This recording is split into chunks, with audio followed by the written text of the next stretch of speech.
ওয়ালের মুখোমুখি বহরমপুর পুরসভার চেয়ারম্যান তথা তৃণমূল কংগ্রেস প্রার্থী নারু গোপাল মুখোপাধ্যায়। দাদা, আরো একবার স্বাগত দাওয়ালে।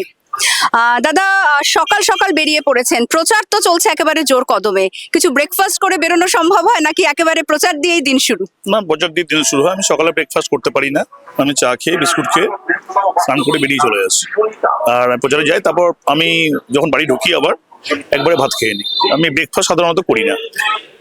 আগের দিন তো আপনার সাথে রাজনীতির বেশ খানিকটা কথা হয়েছে, আজকে শুধুমাত্র বহরমপুরের কথা শুনবো। আমরা যদি একটু হাঁটতে হাঁটতে কথা বলি, আপনাদের জানাই এই মুহূর্তে আমরা রয়েছি বহরমপুরের স্কোয়ার ফিল্ডে, এবং যারা বহরমপুরে আসেন তাদের কাছে নিঃসন্দেহে এটা একটা বাড়তি আকর্ষণ তো বটেই। এত সুন্দরভাবে সাজিয়ে তোলা হয়েছে জায়গাটা। সকালের আপনি প্রাতঃভ্রমণ করুন বা যারা পর্যটকরা আসছেন তাদের জন্য কিন্তু ঘোরার একটা বেশ আলাদা জায়গা তা বলা যেতেই পারে। দাদা, আমরা দেখছি একেবারে নতুন ভাবে সাজিয়ে তোলা হয়েছে বলা যায়। এই জায়গাটাতে অনেক কিছু কাজ হয়েছে। এই মুহূর্তে দেখুন, আপনাদেরকে দেখাবো আই লাভ বহরমপুর, যেটা বলা যেতে পারে যে সবাই আসার পরে এটা একটা সেলফি জোন হিসেবে কিন্তু তারা ব্যবহার করেই থাকেন। উন্নয়নের যে ছবিটা দেখছি, কি বলবেন পুরসভার চেয়ারম্যান হিসেবে কতটা সফল আপনি? দেখুন, পৌরসভা চেয়ারম্যান যখন হয়েছি তখন তো বহরমপুর শহরকে আমাকে সাজাতে হবে, এটা আমার একটা ন্যাচারাল ডিউটির মধ্যেই পড়ে। আমার মনে হয়েছে ব্যারাক স্কোয়ারটা আমাদের একটা প্রাণকেন্দ্র, ওটা বহরমপুরে। ছোট থেকে এখানে আমরা আড্ডা মেরেছি। আমরা যখন 11-এ পড়তাম আমাদের ব্যারাক স্কোয়ারের ঠ্যাক শুরু হয় ওটা পোস্ট অফিসের পাশে। একদিকে পোস্ট অফিস, ব্যারাক স্কোয়ারের ইতিহাস, ব্যারাক স্কোয়ারের সৌন্দর্য, এটা যেভাবে আপনার মানে অসুরক্ষিতভাবে ছিল। এই মাঠটা প্রথমে ওখানে দীর্ঘদিন আগে ওই মাঠটায় বিভিন্ন রকম ভাবে লটারি টিকিট খেলা হতো, অসামাজিক কাজ হতো মাঠের মধ্যে। এই যে আমরা আই লাভ বহরমপুরে সেলফি জোন করেছি, ওয়াকিং ট্র্যাকটাকে আমরা সুন্দরভাবে করেছি, চারিদিকটা বিউটিফিকেশন করেছি, এটা সব আমাদের বোর্ডের হয়েছে, এই 4 বছরের মধ্যেই হয়েছে। এখানে যে স্তম্ভগুলো ছিল সিপাহী বিদ্রোহের, আপনারা জানেন মঙ্গল পাণ্ডের প্রথম ইতিহাসের যে বিপ্লব 1857, সেই সময় এখান থেকেই তিনি ব্যারাক থেকে যে রেজিমেন্ট ছিল সেইখান থেকে তিনি বিপ্লবটা শুরু করেছিলেন। তার ইতিহাস এখানে ভীষণভাবে মানে এখনো পর্যন্ত জল করছে। ওই কামানগুলোকে চুরি করে নিয়ে চলে যাচ্ছিল, সেইগুলো আমরা করেছি সুন্দরভাবে, একটা স্কাল্পচার তৈরি করে সেগুলোকে সুরক্ষিত করেছি। আর আপনার গোটা মাঠটা এত পরিষ্কার পরিচ্ছন্ন প্রত্যেকদিন করি আমরা। এই মাঠে বহরমপুর শহরে প্রত্যেকদিন আপনার 15 থেকে 20,000 মানুষ এই মাঠটাকে ইউজ করে। তারা মর্নিং ওয়াক করে, ইভিনিং ওয়াক করে, বিভিন্ন অফিস টাইমে বাইরের লোকরাও এসে এখানে একটু মানে বিশ্রাম নেয়। এই মাঠটা মানে একটা আমাদের হচ্ছে সেন্টিমেন্ট, ওটা বহরমপুরের, এটা আমার না, প্রত্যেকেরই সেন্টিমেন্ট, আবেগ জড়িয়ে রয়েছে। এই মাঠটায় আমি মানে আমার যখন মন খারাপ করতো, আমার যখন কোনো কিছু ভালো লাগতো না, আমি এই মাঠেই দিন রাত কাটিয়েছি। হ্যাঁ, দিন রাত আমি বছর পর বছর কাটিয়েছি এই মাঠে। পাশে চায়ের দোকানে চা খেয়ে খেয়ে আপনার একবারে সকাল থেকে ভোর 6টা থেকে আপ টু বিকাল পর্যন্ত কাটিয়েছি। আবার কোনো সময় বিকাল থেকে রাত 12টা পর্যন্ত কাটিয়েছি। আমি মাঠেই পড়ে থাকতাম, খেলাধুলা করতাম।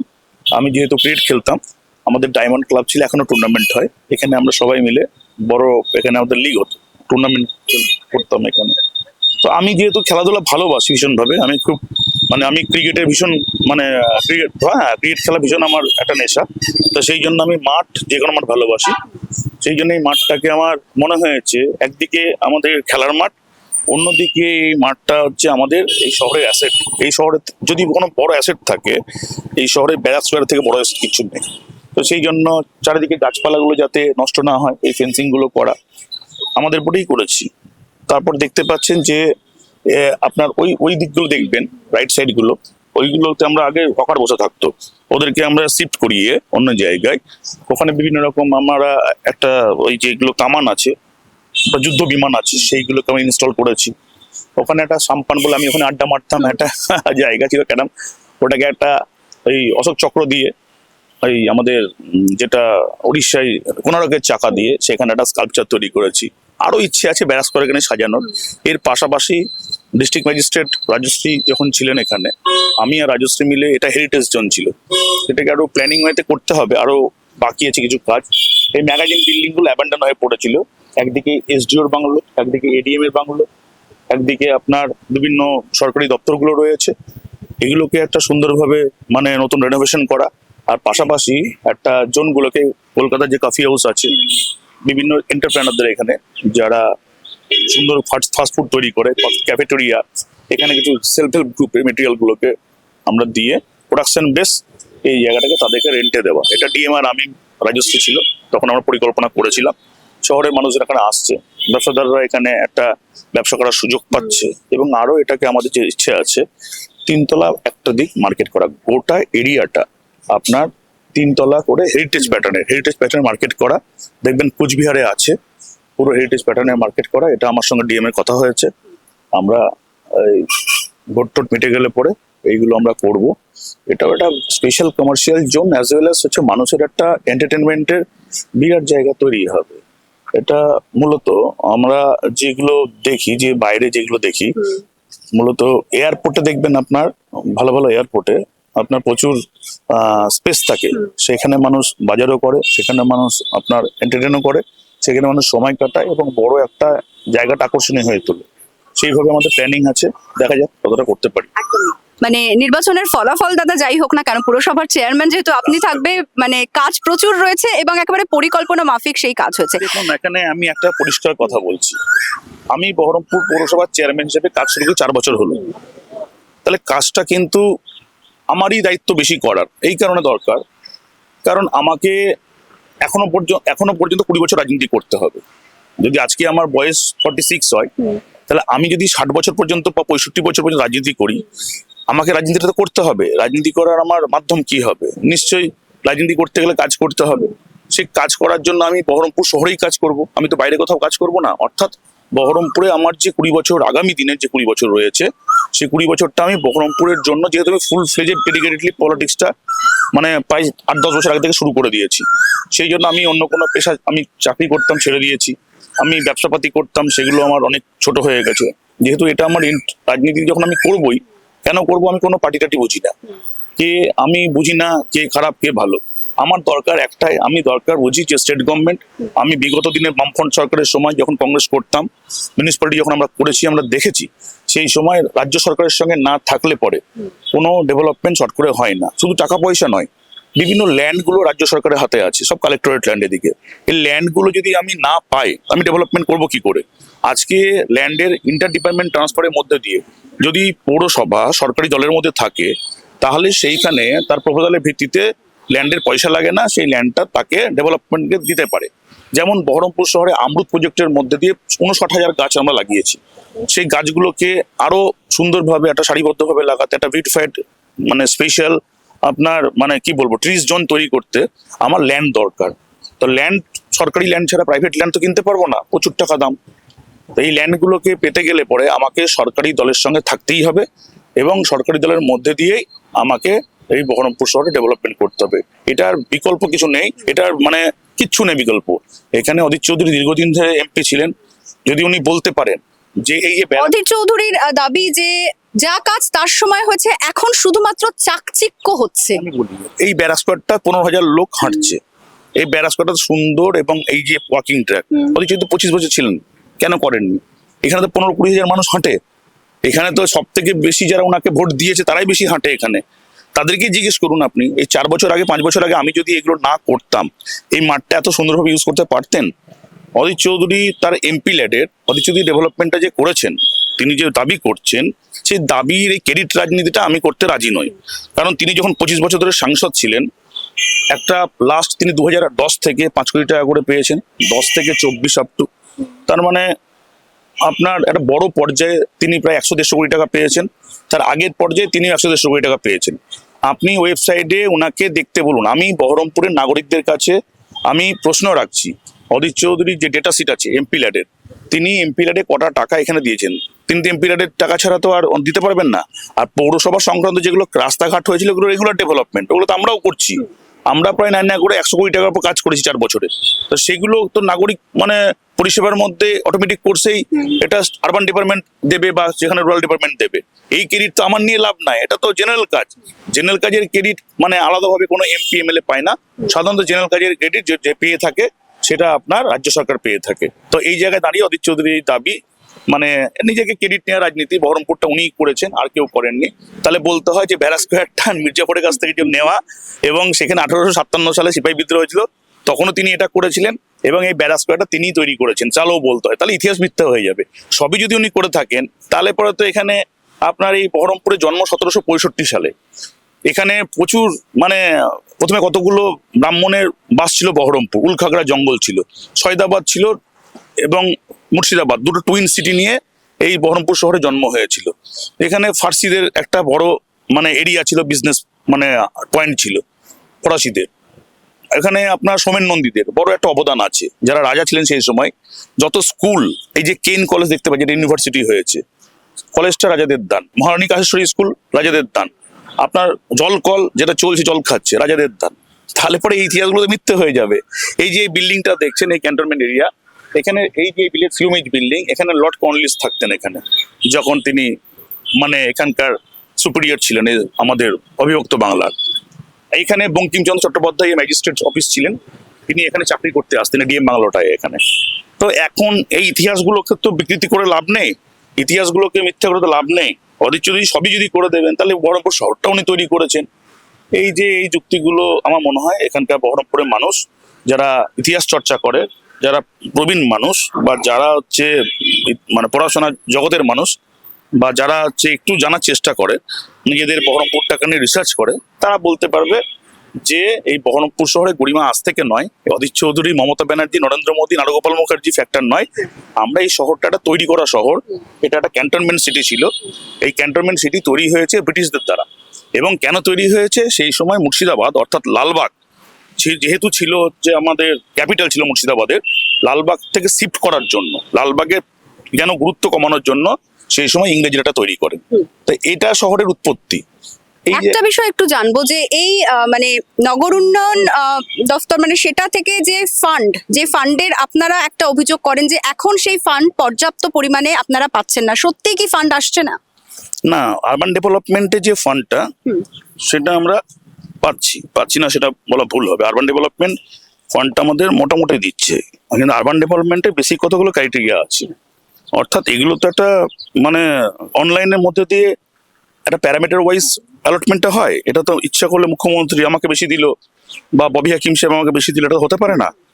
তার কতগুলো প্যারামিটার আছে, যেমন রয়েছে আপনার পপুলেশন, তার উপর বেস করে এখানকার পার ক্যাপিটা ইনকাম, এগুলোর উপর বেস করে আমরা এইগুলো করে থাকি। কিন্তু মূলত আমরা পৌরসভা যেহেতু লোকাল বডি, তার মধ্যে দিয়ে আমরা ট্যাক্সের মিউটেশন, প্ল্যানের চার্জ যেগুলো পাই, সেগুলো দিয়ে যেগুলো পৌরসভায় প্রচুর ক্যাজুয়াল কর্মচারী রয়েছে, প্রায় 3,000 মতন, 3.5 কোটি টাকা মাইনা লাগে। প্রথমে মাইনাটা দিই এবং তার পাশাপাশি আমরা ডেভেলপমেন্টটা করি। আমরা মনে করেছি যে শুধু রাস্তাঘাট, পরিকাঠামো ডেভেলপমেন্ট, সৌন্দর্য ডেভেলপমেন্ট, এগুলোর সঙ্গে সঙ্গে আমার বহরমপুর শহরের যদি ছেলে মেয়েদের আমি যদি কর্মসংস্থান তৈরি করতে না পারি, সেটাও কিন্তু ডেভেলপমেন্টটা অনেকটা পিছিয়ে যায়। আমি একটা ঝাঁ চকচকে রাস্তা তৈরি করলাম, আমি ঝাঁ চকচকে ব্যারাজ স্কোয়ার তৈরি করলাম, সেই ব্যারাজ স্কোয়ারটা দেখা গেল কিছুমাত্র আমার উচ্চবিত্ত মানুষ ব্যবহার করলেন, যারা ফিনান্সিয়ালি খুব সাউন্ড, তারা ব্যবহার করলেন, বড় এলিট ক্লাসের মানুষ ব্যবহার করলেন।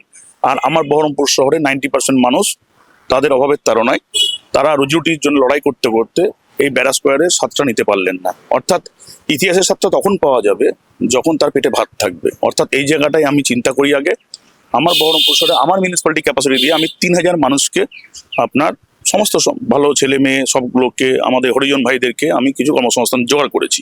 তার মধ্যে দিয়ে একটা তাদেরকে ফিনান্সিয়ালি একটা ইমপ্রুভ করা, আমার বহরমপুর অর্থনীতিকে যতটা আমার ক্যাপাসিটি রয়েছে, তার পাশাপাশি বহরমপুরের সার্বিক মানুষের স্বার্থে ইনফ্রাস্ট্রাকচার ডেভেলপমেন্ট করা। তার মধ্যে অবশ্যই ব্যারাজ স্কোয়ার একটা অন্যতম একটা ল্যান্ডমার্ক। একটা কথা মনে হচ্ছে বারবার কথা বলতে বলতে, সেটা হচ্ছে যে একটা এই কি কি কাজ করবেন সেই সমস্ত কিছু একটা পরিকল্পনা নিয়েই আপনারা এগোচ্ছেন।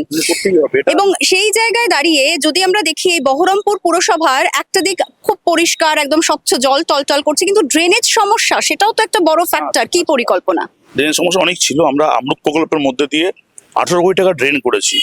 আগামী দিনে আমাদের 30 কোটি টাকার ড্রেনের প্রপোজাল দেওয়া রয়েছে। গঙ্গার ধারে দেখবেন আপনার একটা এসটিপি প্রজেক্ট তৈরি হচ্ছে 10 মুন্ডু কালীবাড়ির পাশে, এবং আর একটা এসটিপি প্রজেক্ট তৈরি করতে হবে। এই শহরে আর ওপেন ড্রেন থাকবে না। আমাদের সলিড ওয়েস্ট ম্যানেজমেন্টের যে রুল 16 এর রুলগুলো আছে, একটা শহরকে পলিউশন ফ্রি করতে গেলে পরে কোনো সভ্য শহরে ওপেন ড্রেন আপনার থাকবে না। কিন্তু সেটা তো সম্ভব হয় না, কলকাতাতে ওপেন ড্রেন রয়েছে। আমরা সেগুলো চেষ্টা করছি একটা প্ল্যানিং ওয়েতে, সেই ড্রেনগুলোকে ব্লক করা, স্ল্যাব দিয়ে কভার করে দেওয়া, এবং অনেকগুলো আমরা মানে ইকুইপমেন্ট কিনেছি। সেই ইকুইপমেন্ট কেনার মধ্যে দিয়ে আমরা 1,80,00,000 টাকা দিয়ে সাকশন মেশিন কিনেছি, এই ময়লাগুলোকে যাতে ম্যানুয়ালি আমাদের ইউজ কম করে মেশিনের সাহায্যে ড্রেনগুলোকে সবসময় পরিষ্কার করে রাখা। তাহলে আমার ড্রেন পরিষ্কার থাকলে আমার পলিউশন কমবে এবং স্বাভাবিকভাবে জল পাস ভালো করে হবে। আর আমার এই যে ড্রেনে যে ওভারফ্লো হয়ে মানুষকে যে একটা রাস্তাঘাট ডুবে যায় সেটা হবে না, বিশেষ করে বর্ষাকালে। সেটাও আমাদের আলাদা প্ল্যানিং আছে। তার জন্য আমরা দুটো এসটিপি তৈরি করতে দিয়েছি, যার আনুমানিক মূল্য 250 থেকে 300 কোটি টাকা। সেটাও আমাদের সামনের বছর শেষ হয়ে যাবে, শুরু হয়েছে কাজ। আহ, মমতা বন্দ্যোপাধ্যায় তিনি তো এখানে প্রচারে এসে পদযাত্রাও করেছেন। দিদি এই পুরসভার নিয়ে কিছু প্ল্যানিং এর কথা বলেছেন? দিদি প্রচুর স্মার্ট সিটি, দিদিকে আমি প্রস্তাবটা দিয়েছিলাম এবং দিদি বলেছিল যে ঠিক আছে, একটু ওয়েট করে, আমি করে দিচ্ছি। তো দিদি স্মার্ট সিটিতে অ্যাফিলিয়েটেড করেছে এই বহরমপুরকে। স্মার্ট সিটির অর্থ হচ্ছে আপনার এই শহরের গ্রেডেশন বেড়ে যাওয়া। প্রথম স্মার্ট সিটির যে শর্তগুলো রয়েছে, ইতিমধ্যে আমরা এয়ারপোর্টে জমি রেখে নিয়েছি। আমি এবং এডিএম এলআর ছিলেন, তিনি আমরা দিদির ইনস্ট্রাকশন মতো ল্যান্ড দেখেছি, যেটা ভাকরি 1 এবং মনীন্দ্রনগরের মধ্যে সরকারি জমি আছে। এবং তার সঙ্গে সঙ্গে আমাদের যেটা প্রথম 3টে কাজ যেগুলো রয়েছে, সেই এলাকাগুলোকে আমাদের প্ল্যানিং ওয়েতে এখানকার ডেনসিটিটাকে বাস্ট করা। আর রাস্তা পথশ্রীর মধ্যে দিয়ে প্রচুর হয়েছে, আরও রাস্তা তৈরি করতে হবে। সব থেকে প্রয়োজন হচ্ছে ড্রেনের ব্যবস্থাটাকে, অর্থাৎ আউটলেটটাকে ঠিক করা। আমরা সলিড ওয়েস্ট ম্যানেজমেন্টের জন্য জমি কিনে নিয়েছি, পাশে প্রায় 40 বিঘা জমি কিনেছি। সেখানে গার্বেজটাকে ফেলতে হবে, কারণ একটা মানুষ যখন বাস করবে তার প্রথম তাকে সাপোর্ট দিতে হবে তার কনজারভেন্সি, তার ড্রেনেজ সিস্টেমটাকে। কারণ তার যে ওয়েস্ট ম্যানেজমেন্ট কিভাবে হবে, ওয়েস্ট ম্যানেজমেন্ট ছাড়া তো একটা শহরের দাঁড়াতে পারে না। সেটা প্ল্যানিং এর মধ্যে দিয়ে খুব সাইন্টিফিক ভাবে এগুলো আমরা করছি। আর তার সঙ্গে আমরা যেটা আরেকটা তৈরি করেছি, যে বিভিন্ন রকম ভাবে যারা বড় বড়, এখানে কোন ইন্ডাস্ট্রিটা বেশি আপনার এখানে ইম্পর্টেন্ট। প্রথম মেডিকেল ইন্ডাস্ট্রি এখানে খুব ইম্পর্টেন্ট। মেডিকেল ইন্ডাস্ট্রি করতে গেলে এখানে নানাবিধ নার্সিংহোম হসপিটাল হয়েছে, অনেক ব্যয়বহুল নার্সিংহোম হসপিটাল হয়েছে, অনেক এখানকার ভালো ডাক্তারবাবুরাও আছে। মণিপালের সঙ্গে কথা হয়েছে আমাদের, মণিপাল হসপিটালের সঙ্গে। তারা 500 বেড এখানটা হসপিটাল করবে। মনীন্দ্রনগর বিটি মিল যেটা আছে শিল্প তালুকের মধ্যে 40 বিঘে জায়গার ওপর মণিপাল হসপিটাল করবে। তাতে হেলথ ফেসিলিটিটা বাড়বে মানুষের, এবং পয়সা যেন কম লাগে তার জন্য গভর্নমেন্ট ল্যান্ড দিচ্ছে। এই কারণে তাদের একটা রেট ফিক্স থাকবে, স্বাস্থ্যসাথী কার্ড সেখানে অ্যাপ্লিকেবল হবে এবং একটা মডারেট রেটে এখানকার মানুষ চিকিৎসা পাবে। মেডিকেল সেট আপ তৈরি হলে পরে মেডিকেল সেট আপ এর কেন্দ্র করে কিছু অনুসারী শিল্প গড়ে উঠবে। বিভিন্ন রকম আমাদের অনলাইন এখন সার্ভিসের যুগ, মানুষ সবটাই এখন অর্ডার দিতে চায় এবং বাড়িতে বসে পরিষেবা পেতে চায়। তার মধ্যে অন্যতম রয়েছে ব্লিঙ্কিট, জোম্যাটো, এগুলো ফার্স্ট যে খাবারগুলো সাপ্লাই দেয় এইগুলো রয়েছে। কিছু আপনার গার্মেন্টস রয়েছে। অনলাইন সার্ভিসের মধ্যে যতগুলো আমাদের যে ক্যারেক্টারগুলো রয়েছে তার আউটলেট করতে চাই। এছাড়া আমাদের যেটা আছে হোটেল ইন্ডাস্ট্রি, যেহেতু ট্যুরিজমের জায়গা, অনেকগুলো ভালো ভালো হোটেল হয়েছে। রয়্যাল বিষ্ণু, গোল্ডেন রিট্রিট, ফেম হোটেল, এগুলো রয়েছে। হোটেল ব্যবসাকে আরো ডেভেলপ করা, কারণ হোটেল যদি হয় তাহলে সেই শহরে অনেক ভালো মানুষজন আসে, ভালো ভালো ইভেন্ট করা যায়। এটা একটা ইম্পর্টেন্ট। যদি আমি একটা ধরুন মনে হলো, আমি চেষ্টা করেছিলাম শাহরুখ খানের একটা প্রোগ্রাম করবো, তো তারা এয়ারপোর্ট থেকে 50 কিলোমিটারের মধ্যে সাধারণত আসে, অর্থাৎ এয়ারপোর্ট থেকে দূরত্ব প্রায় 200 কিলোমিটার। কিন্তু এটা কনসিডার করে যদি করা যায়, তাহলে কনসিডার করবে যদি তার হোটেল ব্যবস্থা ভালো থাকে। কিছুদিন আগে আমির খান এসেছিলেন এখানে, এই জেলার আরেকজন গর্ব অরিজিৎ সিং, আপনারা দেখেছেন, জিয়াগঞ্জে বাড়ি, তার কাছে এসেছিলেন। এখানে হোটেল দেখে তিনি আশ্চর্য হয়ে গেছিলেন। আমার সঙ্গে কথা হয়েছিল, আমি রিসেপশন করতে গেছিলাম, বলে এত ভালো হোটেল এখানে আছে, তাহলে আসা যেতে পারে। তো ডেফিনেটলি আছে। বহরমপুর একটা মফস্বল টাউন হলেও এই শহরের আলাদা একটা কি বলবো এস্টাবলিশমেন্ট, এই শহরের ইনফ্রাস্ট্রাকচার, পর্যটকদের জন্য এটা একটা বড় মেসেজও। পর্যটক অ্যাজ ওয়েল অ্যাজ হচ্ছে আপনার কমার্শিয়াল সেন্টার হিসেবে এখানে। যদি আমি একটা দেখুন, এখন তো সবকিছু নিয়েই একটা শহর, তার সবকিছু নিয়ে এখন নতুন ছেলে মেয়েরা কি ভালোবাসে, এটা কালচারাল শহর। এখানে ভীষণ রকম ভাবে এখানকার মানুষজন চায় যে ডিসেম্বর মাস বা কোনো সময় গান বাজনার মধ্যে থাকতে। এর আগে বহু কৃতিরা এখানে এসেছে। আপনারা জানবেন যে ঋত্বিক ঘটকের বাড়ি এখানে, মহাশ্বেতা দেবী বাড়ি এখানে, যারা আমাদের কি বলবো বাংলা সাহিত্যে খুব বিখ্যাত মানুষজন। এখানে রাখালদাস বন্দ্যোপাধ্যায় বিখ্যাত ঐতিহাসিক ছিলেন। কিন্তু এখানকার কালচারাল শহর বললে এখানকার মানুষজন গান পাগল, এখানকার মানুষজন সিনেমা দেখে, তাদের জন্য এখানে আপনার ওই যে ডিজিপ্লেক্স তৈরি হয়েছে। কিন্তু এগুলোকে প্রমোশন দরকার। তো এই প্রমোশনগুলো করতে গেলে পরে আমরা যদি বড় বড় কোনো ফিল্মসটাকে নিয়ে আসতে পারি, তাদের প্রথম শর্ত হচ্ছে ভালো হোটেল। তো এখানে বড় একটা হোটেল ইন্ডাস্ট্রি তৈরি করার কথা চলছে, দেখা যাক, এখনো বলছি না, আগে শুরু হোক। তো সেগুলো গভর্নমেন্ট ল্যান্ড দিচ্ছে। সাধারণত জলের পাশে যদি ওয়াটার বডি থাকে, সেই হোটেলের ভিউ আরো বেড়ে যায়। একটা বড় ওয়াটার বডি পাওয়া গেছে, তার পাশে আপনার একটা বড় হোটেলের পরিকল্পনা চলছে, সেগুলো একটা সিগনেচার হবে বহরমপুরে, একটা মেডিকেল, একটা হোটেল শিল্প।